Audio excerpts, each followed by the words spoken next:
اور رمضان المبارک کا دوسرا عشرہ رحمت اور مغفرت کے بعد جہنم سے نجات کا عشرہ کہلاتا ہے۔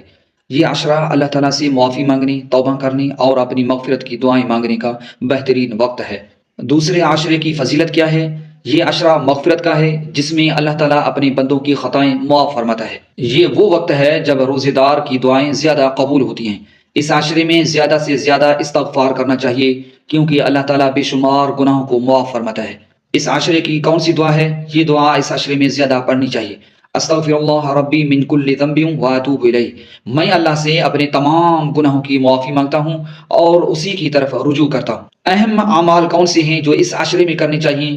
سب سے پہلے زیادہ سے زیادہ استغفار اور توبہ کرنا، تہجد اور نوافل کا اہتمام کرنا، درود شریف کی کثرت کرنا، صدقہ و خیرات اور غریبوں کی مدد کرنا، قرآن پاک کی تلاوت اور اس پر غور و فکر کرنا، اعتکاف میں بیٹھنے کی تیاری کرنا کیونکہ آخری عشرہ زیادہ اہم ہے۔ یہ عشرہ ہمیں موقع دیتا ہے کہ ہم اللہ تعالیٰ سے اپنی خطاؤں کی معافی مانگیں اور خود کو جہنم سے نجات دلانے کے لیے کوشش کریں۔